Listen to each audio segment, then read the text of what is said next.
ఆంధ్రప్రదేశ్ రాష్ట్రంలో ఉన్నటువంటి సాగునీటి వ్యవస్థను నిర్వహణ సమర్థవంతంగా నిర్వహించాలన్నా మరింత భూమిని సాగులోకి తీసుకురావాలనే కూడా ఒకటి సాగునీటి సంఘ వ్యవస్థను ఆధునీకరణ చేయడము, రెండవది రిజర్వాయర్ లో గాని కాలువల్లో గాని డ్రైన్స్ లో గాని పూడికి తీత పనులు చేయడం, గొరబడెక్క వీడు వంటి మరి తొలగింపు పనులు చేయడం, వీటన్నిటి కూడా సమర్థవంతంగా నిర్వహణ కావాలని అంటే ఖచ్చితంగా గౌరవ సభ్యులు చెప్పినట్లుగా లస్కర్లు అనేది చాలా చాలా అవసరం అని చెప్పి మేము కూడా గుర్తించాము అధ్యక్ష.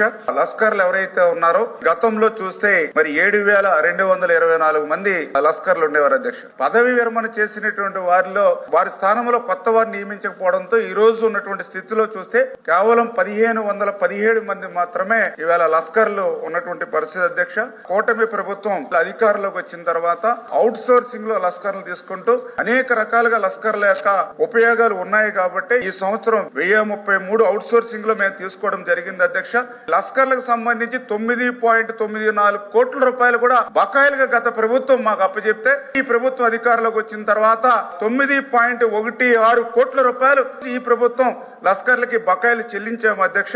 లస్కర్లు కూడా న్యాయమైనటువంటి డిమాండ్ ని మా దగ్గర తీసుకొచ్చారు అధ్యక్ష. వాళ్ళకి రోజుకి 350 రూపాయలు మాత్రమే దినసరి వేతనం ఇస్తూ ఉంటే ముఖ్యమంత్రి గారి దృష్టికి తీసుకెళ్లి ఇప్పుడే దాన్ని 550 రూపాయలకు కూడా పెంచడం జరిగింది అధ్యక్ష. అంటే గతంలో 10,500 వస్తే దాని వేళ 16,500కి మొన్ననే ఆర్థిక శాఖ ఆమోదం చేసి వచ్చే సీజన్ నుంచే లస్కర్లకి కూటమి ప్రభుత్వం ఇవ్వబోతుందనే విషయాన్ని కూడా మీ ద్వారా కూడా వాళ్ళకి తెలియజేస్తూ 1924లో బడ్జెట్ కూడా లస్కర్లకు ఉండేది కాదు. మేము కూడా ఒక రైతు బిడ్డగా వ్యవసాయం నుంచి వచ్చిన వ్యక్తిగా లస్కర్ల యొక్క కష్టం తెలిసిన వ్యక్తిగా 6 కోట్ల రూపాయలు గత సంవత్సరం బడ్జెట్ లో పెట్టి ఈ సంవత్సరం మళ్ళీ ఆర్థిక శాఖను ఒప్పించి ఇబ్బందులు ఉన్నా కూడా 12 కోట్ల రూపాయలు మళ్ళీ బడ్జెట్ లో లస్కర్ల కోసమే ప్రత్యేకంగా కేటాయింపులు కూడా చేశామని చెప్పి తెలియజేసుకుంటూ